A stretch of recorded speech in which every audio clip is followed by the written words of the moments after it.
Welcome to Dateline Schools, a presentation of the St. Clair County Regional Educational Service Agency, with your host, Chris Troy.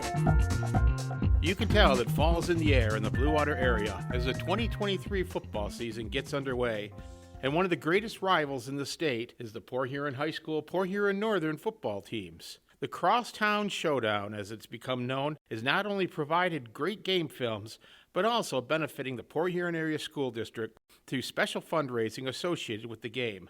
And to tell us all about it this week on Dateline Schools is Kim Dooley, Port Huron Area School District Endowment Fund Chairperson. Kim, thanks a lot for being with us today. Thanks so much for having me. So, the Crosstown Showdown, what exactly is the game? The game is Friday, September 22nd this year, so it's a little early, but that's great because our chances of getting good weather for it are really high this year. Tell me a little bit about the history of this game being a fundraiser. I mean, I know the game's been going on since Port Huron Northern started in the 60s, but how long has this been a fundraiser? Well, the Port Huron Schools Endowment Fund was started in 2011, and the first year that they used Crosstown Showdown was 2012, and it has just grown into such a huge fun event for us. Kim, when did you start working on this year's event? Well, we started a couple months ago. The Endowment Fund Board kind of decides the format, who we're going to honor that particular year, and putting the committee together. But the bulk of the work is generally done about 60 days out. Now, have you guys kind of come up with a blueprint since you started? You know what works and what doesn't work? Yes, definitely. Each year it gets a little bit easier and a little bit easier. The nuts and bolts are in place. So it's really all about taking a look at the community, finding what new businesses and groups are around that maybe would like to participate that hadn't in the past. And that's one of the biggest things is getting the community involved and getting businesses as sponsors involved, isn't it? Yes, it definitely is. 100% of the funding that we raise through the endowment fund goes back out to Port Huron schools, and all that money comes from community, families, and businesses. Kim, the first thing we should mention again for those who didn't hear yesterday is, when is this event? This year's Crosstown Showdown is going to be on Friday, September 22nd. So Kim, what can alumni do to be part of this year's event, and what will they see if they decide to sign up and purchase tickets for it? Well, the easiest way to be part of Crosstown Showdown tailgate event is to go to phasd.com, go to the website, and buy a ticket. So the ticket gets you into our tailgate party in the end zone, where we have a great football buffet with nachos and hot dogs and hot cocoa and coffee and cookies. We have reserved end zone seating, so there's bleachers down in the end zone, so you can climb up to the top and get a great view of the game. And it's just a really awesome time to come out and meet a lot of people in the community, get to know new members. Now, I'm guessing that, this is Port Huron Northern and Port Huron High fans. How well do they get along there? Yes, it is the famous rivalry, but I will say down in the end zone, there is very much a community atmosphere. We have Northern alumni, we have Port Huron High School alumni. My husband and I are Port Huron High School alumni, but we show up in our black crosstown gear supporting both teams, and that's very much the atmosphere you'll feel down in the end zone. I'm sure you hear all kinds of gridiron stories. Oh, I remember when we played, That's got to be fun to hear, isn't it? It is probably my favorite part of the event, is meeting and renewing relationships with longtime members of this community.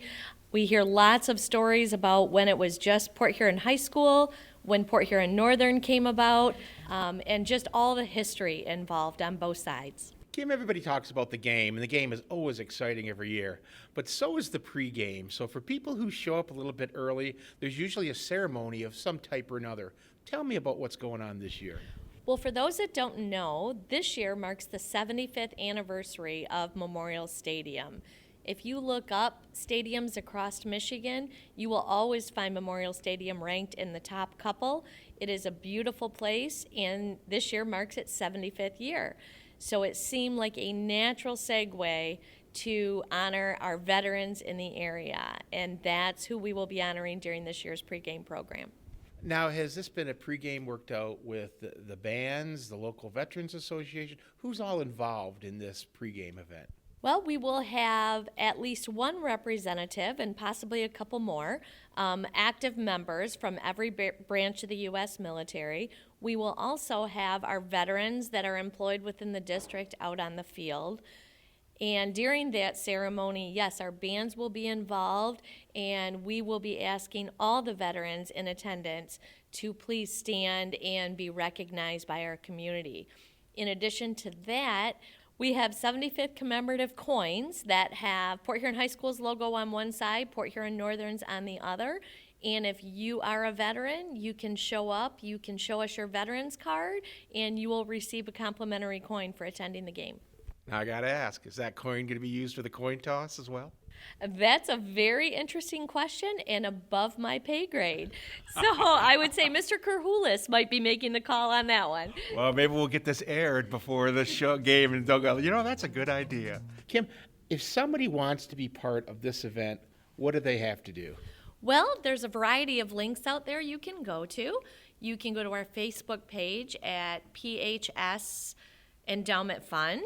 You can go to the district website at phasd.us, and there's links on there that you can buy tickets, you can do a sponsorship, or just find out general information about the game. Now, are these tickets tax deductible for those who keep track of those things? The tickets themselves are not. If you purchase individual tickets, those are not tax deductible. However, the sponsorships that are available are. How much are the tickets? Tickets for the game are $50 for one individual ticket, or you can get a family 4-pack for $150. And really, that's a pretty good price considering you know where this money's going, isn't it? At the end of the day, yes, it's fantastic football, so some would argue that it's worth it alone if you're a football and a sports fan. Yes, 100% of the proceeds go directly back out to the students within the district. Now, Kim, being part of the Endowment Fund Advisory, what are your kind of hopes that you can see in the future for the Endowment Fund? Well, we have a couple big milestones actually that are coming up. The first milestone we're about to hit is the endowment is getting very close to the $500,000 mark. And that is really quite an achievement considering it started off back in 2011 at $10,000. And when it originated, the charge was limited to college access and STEAM programs. Due to very, very generous donations from various businesses and industries, the STEAM program has really taken off and gotten some legs. So a few years ago, we made the decision to expand that charge to really include any program within the district. And each year we kind of look at it, assess where the needs are, and if it gets to the point where we want to adjust what we're really focusing on in funding, we have the ability to do that. But for now, we're just excited that we can always help close that gap for additional programs and activities. And one more time, where can people get tickets? You can go to phasd.us and follow the link there, or go to our Facebook page, Port Huron Schools Endowment Fund. Kim Dooley, thank you so much for being with us today. This is such a great event, and I'm sure everybody will be wanting to support the Endowment Fund out there. For Dateline Schools, I'm Chris Troy. Dateline Schools is a presentation of St. Clair County RESA.